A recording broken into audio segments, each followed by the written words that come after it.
Excretion या हम बोलते हैं रिमूवल ऑफ मेटाबॉलिक वेस्ट। ठीक है, देखेंगे इसको, समझते हैं क्या इसका नाम है। इसका नाम आता है excretion.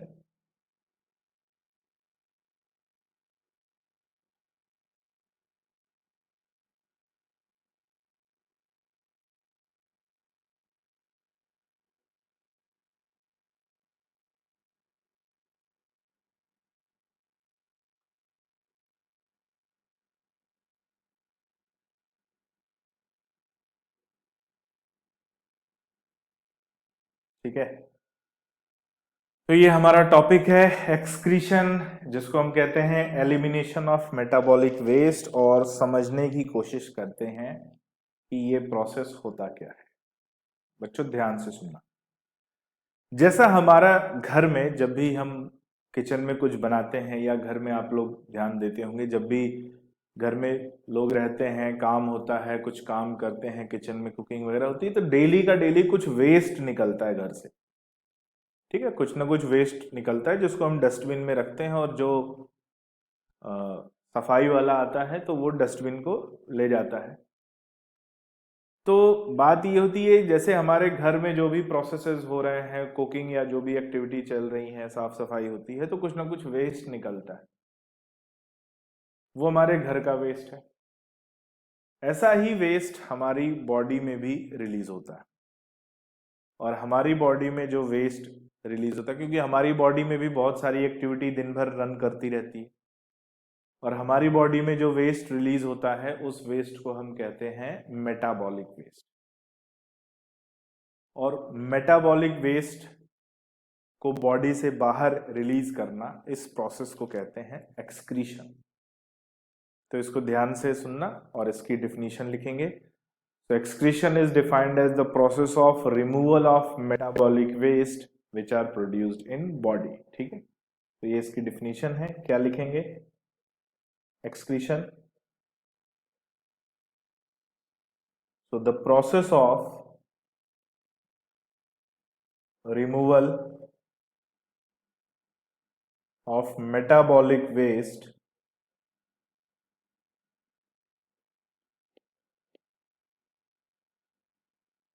from body is known as excretion.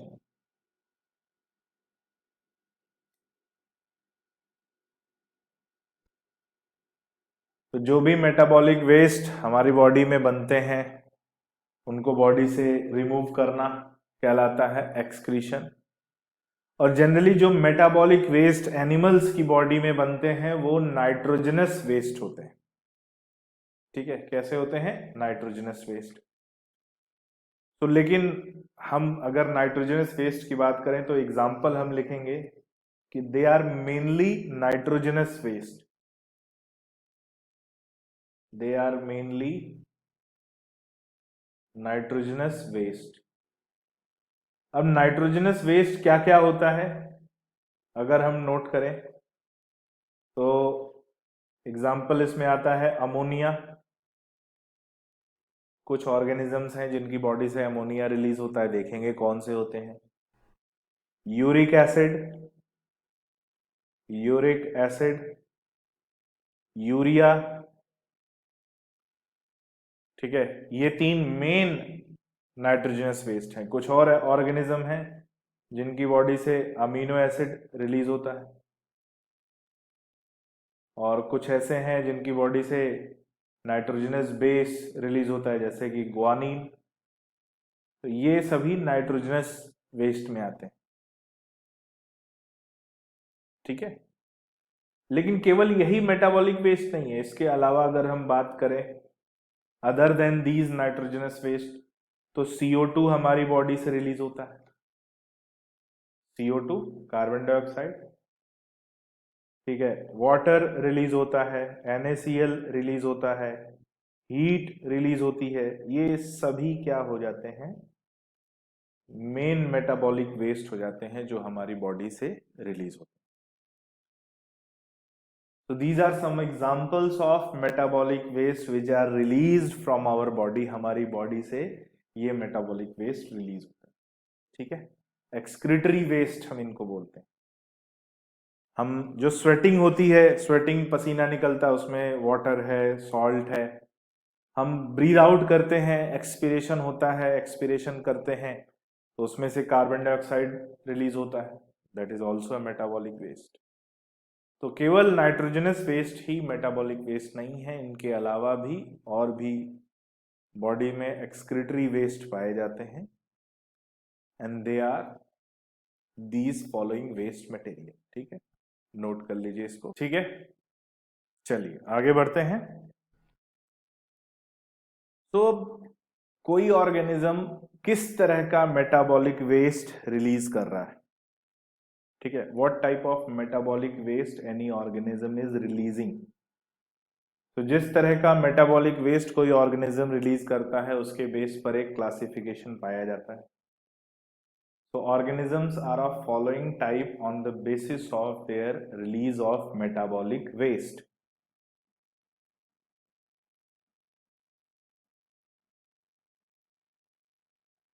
तो नोट करेंगे,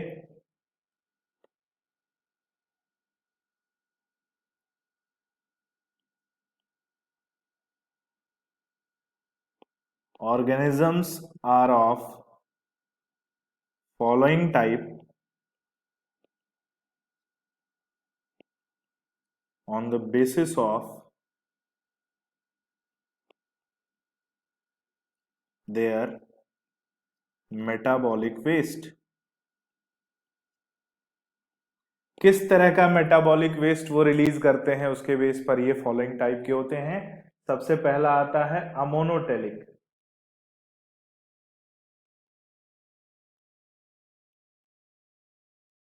पहला आता है अमोनोटेलिक, ध्यान से सुनना। अमोनोटेलिक वो ऑर्गेनिज्म होते हैं जो अमोनिया रिलीज करते हैं, and ammonia is release in the form of gas. Ammonia is highly toxic in nature, highly poisonous in nature, और इसीलिए इतना टॉक्सिक है, इतना पॉइजनस है कि इसको डाइल्यूट करके रिलीज करना पड़ता है, और डाइल्यूट करने के लिए लार्ज अमाउंट ऑफ वाटर की जरूरत पड़ती है। तो इसलिए जितने भी अमोनोटेलिक होते हैं वो सभी एक्वेटिक होते हैं, ताकि वो वाटर को यूज करके अमोनिया का रिलीज कर सके, अमोनिया को रिलीज कर सके। ठीक है, तो अमोनोटेलिक कहा जाता है organism which release their metabolic waste in the form of ammonia. organisms that release their metabolic waste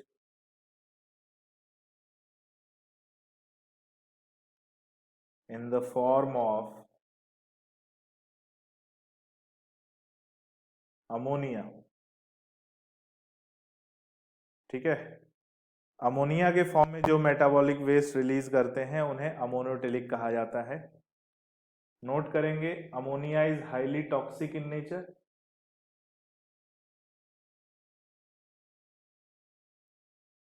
ammonia जो कि गैस है, it is highly toxic in nature, highly toxic in nature,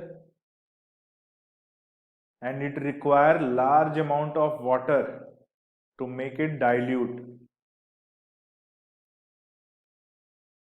require large amount of water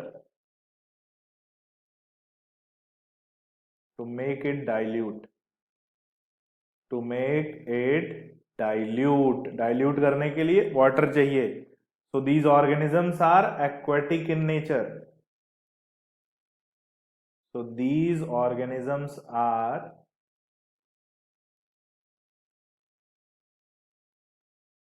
aquatic in nature. तो ऐसा नहीं है कि सभी aquatic जो है अमोनोटेलिक होते हैं, ऐसा नहीं है कि सारे एक्वेटिक जो है अमोनोटेलिक, एक तरफ से बोल दे, नहीं, लेकिन ऑल अमोनोटेलिक आर एक्वेटिक। ठीक है, सभी अमोनोटेलिक एक्वेटिक होते हैं, but all aquatic are not ammonotelic, ये बात याद रखना। ठीक है, तो अमोनोटेलिक होना ये नेचर होता है किसका, एक्वेटिक ऑर्गेनिज्म होना कंपलसरी है उसका, अगर वो अमोनिया रिलीज करेगा। ठीक है, पहला एग्जांपल अमोनोटेलिक। दूसरा देखते हैं, दूसरा आ जाता है यूरिकोटेलिक। यूरिकोटेलिक, यूरिकोटेलिक क्या करते हैं? यूरिक एसिड का एक्सक्रीशन करते हैं। जो इनका मेटाबॉलिक वेस्ट है वो यूरिक एसिड होता है, और यूरिक एसिड किस फॉर्म में रिलीज करते हैं? क्रिस्टल्स के फॉर्म में, crystals of uric acid release करते हैं। तो सेमी सॉलिड, या हम बोले सेमी सॉलिड ना बोल के क्रिस्टलाइन बोले, ठीक है, क्रिस्टलाइन फॉर्म में ये रिलीज होते हैं। यूरिक एसिड क्रिस्टल्स के फॉर्म में रिलीज करते हैं। क्यों क्रिस्टल्स के फॉर्म में रिलीज करते हैं? ताकि बॉडी से वाटर लॉस ना हो, बॉडी से वाटर लॉस को रोका जा सके, ठीक है, to conserve water, to conserve water, water को कंजर्व करने के लिए। और वाटर को कंजर्व करते हैं, ठीक है, वाटर का कंजर्वेशन करते हैं, तो ये क्या होते हैं? जीरिक कंडीशन में पाए जाते हैं। जीरिक कंडीशन मतलब ऐसी जगहों पर ये सरवाइव कर पाते हैं जहां वाटर की अवेलेबिलिटी कम हो। तो जीरिक एडाप्टेशन है, adaptation to survive in water scarce condition, scarce condition, ठीक है। इनके अगर एग्जाम्पल नोट करें हम, एग्जाम्पल तो हमें अमोनोटेलिक का एग्जाम्पल मिलेगा फिशेस, एम्फीबिया, ठीक है, फिशेस, एम्फीबिया। एम्फीबिया में हम बात करेंगे टैडपोल की। एम्फीबिया में जो मेनली बात हो रही है वो किसकी हो रही है? टैडपोल।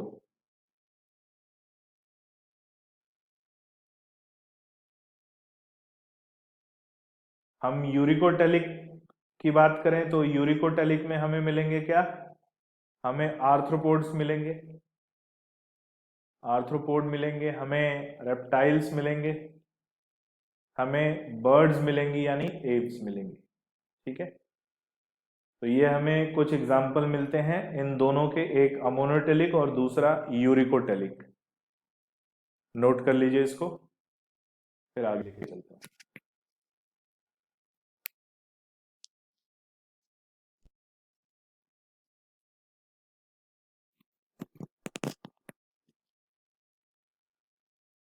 ठीक है, आगे बढ़ते हैं।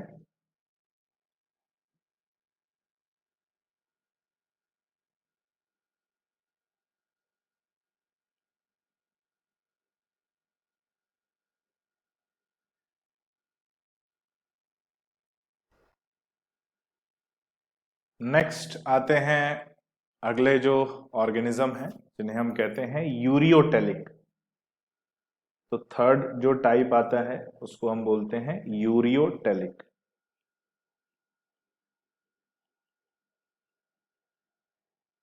यूरियोटेलिक वो ऑर्गेनिज्म होते हैं जो यूरिया का एक्सक्रीशन करते हैं,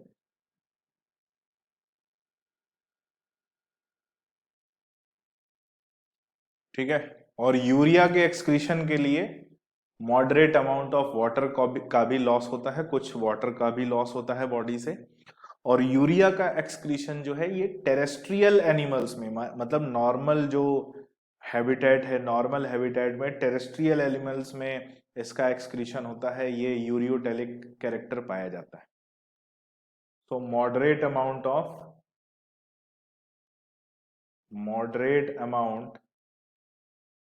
of water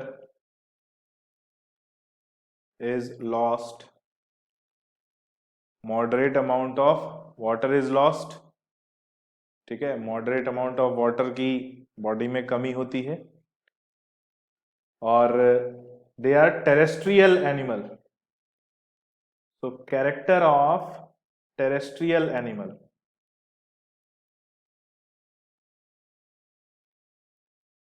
मेनली जो है, ऐसा भी नहीं कि ये यूरियोटेलिक पानी में नहीं पाए जाते, ऐसा नहीं है, पानी में भी रह सकते हैं, लेकिन यूरियोटेलिक होना टेरेस्ट्रियल एनिमल होने का कैरेक्टर माना जाता है। सो अगर हम एग्जाम्पल नोट करें इसके, तो हम बात करेंगे किसकी? हम बात करेंगे एनेलिडा की। एनेलिडा यानी अर्थवॉर्म। ठीक है, हम ह्यूमंस की बात करेंगे यानी मैमल्स की बात करेंगे। तो मैमल्स में भी अगर कोई भी मैमल है, भले ही वो एक्वेटिक है, वो यूरिया का एक्सक्रीशन करेगा। ठीक है, तो मैमल्स में ह्यूमन हो गए, तो ये क्या हो जाते हैं, यूरियोटेलिक। हमें फ्रॉग मिलते हैं, फ्रॉग जो है ये यूरियोटेलिक होते हैं। एडल्ट फ्रॉग, टैडपोल की बात नहीं कर रहे हैं हम, एडल्ट मैच्योर फ्रॉग की बात कर रहे हैं। यूरियोटेलिक नेचर के होते हैं, यूरिया का एक्सक्रीशन करते हैं। फोर्थ हम बात करेंगे इसके बाद, जो फोर्थ थोड़े से खास हैं, ग्वानोटेलिक कहा जाता है। ग्वानोटेलिक नोट करेंगे, ग्वानीन का एक्सक्रीशन करते हैं। Guanine is metabolic waste. और ग्वानीन होता क्या है बेटा, ग्वानीन याद रखना, it is a nitrogenous base. ये एक नाइट्रोजनस बेस है जो न्यूक्लिक एसिड बनाने के काम आता है, और ये ग्वानीन का एक्सक्रीशन करते हैं। एग्जाम्पल हम नोट करेंगे तो हमें समझ में आएगा और आप इसको समझ पाओगे। स्पाइडर, स्पाइडर जो वेब बनाता है, जो स्पाइडर जो जाल बनाता है, वो अपने एक्सक्रीटरी वेस्ट से बनाता है, ग्वानीन से बनाता है। तो स्पाइडर जो वेब बनाता है that is made up of ग्वानीन, और स्पाइडर क्या हो जाता है, ग्वानोटेलिक।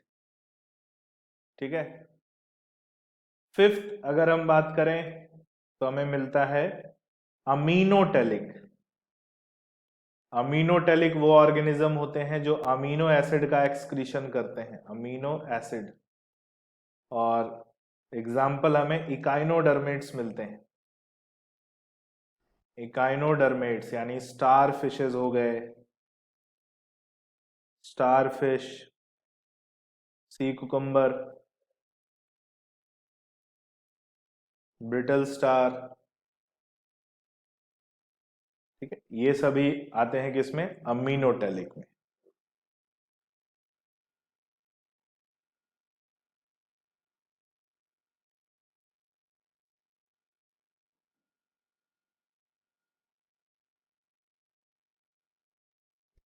अच्छा, ग्वानोटेलिक में एक और एग्जांपल है, ग्वानो बर्ड एक पाई जाती है, ग्वानो, ग्वानो बर्ड। जनरली जो सी कोस्टल एरियाज होते हैं, जो आइलैंड्स होते हैं, वहां पर जो बर्ड्स होती हैं उन्हीं में से एक बर्ड है ग्वानो बर्ड। ये उस सलाइन एटमॉस्फेयर में सरवाइव करने के लिए ग्वानीन का एक्सक्रीशन करती है ग्वानो बर्ड। ग्वानोडेलिक का एक और एग्जांपल, ग्वानीन क्या है, नाइट्रोजनस बेस है, nitrogen containing organic cyclic compound है which is basic in nature, जिसके बारे में आप डिटेल में अपनी 11th की केमिस्ट्री में आप पढ़ोगे। नाइट्रोजनस बेसिस क्या होते हैं, साइक्लिक ऑर्गेनिक कंपाउंड क्या होते हैं, अभी बस नाम याद रखना, ग्वानीन। सो डिफरेंट ऑर्गेनिजम्स में डिफरेंट टाइप के एक्सक्रीटरी ऑर्गन पाए जाते हैं। अलग अलग ऑर्गेनिजम्स में अलग अलग तरह के एक्सक्रीटरी ऑर्गन्स पाए जाते हैं। तो देखते हैं कौन कौन से होते हैं।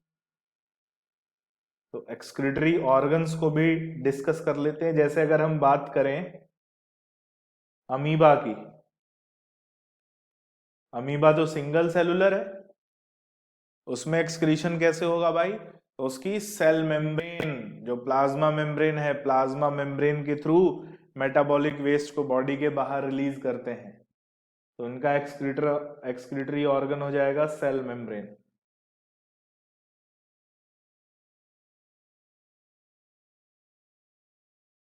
फिर उसके बाद अगर हम पॉरीफेरा की बात करें, पॉरीफेरा, हाइड्रा यानी सिलेंट्रेट्स,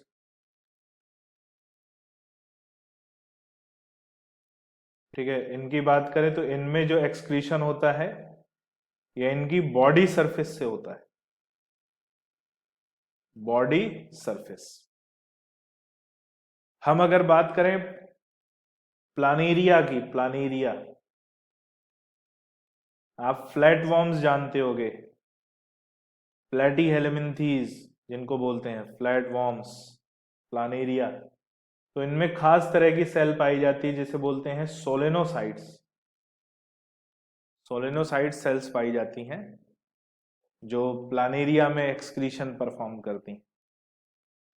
हम अगर राउंड वॉर्म्स की बात करें, राउंड वॉर्म्स जिसमें कि एस्केरिस आते हैं, इनमें एक्सक्रीशन के लिए रेनेट सेल्स पाई जाती हैं। हम अर्थवॉर्म की बात करें, अर्थवॉर्म किस ग्रुप में आते हैं? एनेलिडा में आते हैं। इनमें जो एक्सक्रीटरी ऑर्गन पाया जाता है वो होता है नेफ्रीडिया। हम कॉकरोच की बात करें जो आते हैं आर्थ्रोपोडा में, कॉकरोच और दूसरे इंसेक्ट्स जो हैं इनमें पाए जाते हैं मालपीजियन ट्यूब्यूल, मालपीजियन ट्यूब्यूल।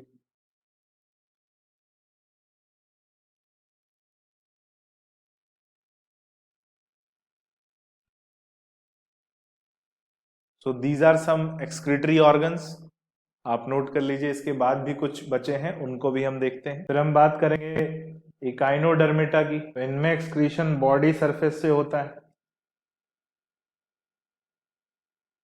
और इनके लिए कोई स्पेसिफिक एक्सक्रीटरी ऑर्गन नहीं पाया जाता। कॉर्डेटा की बात करें, कॉर्डेटा और मोलस्का। कॉर्डेटा में हम लोग आते हैं, किडनी पाई जाती है, और मोलस्का में भी किडनी का फॉर्मेशन शुरू हो जाता है।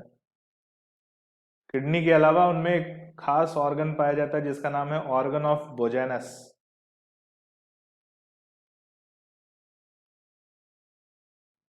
जो मोलस्का में देखने को मिलता है, एक्सक्रीशन परफॉर्म करता है। So these are some of the excretory organs या excretory cells, excretory structures which are seen in various organisms. So note कर लीजिए इसको।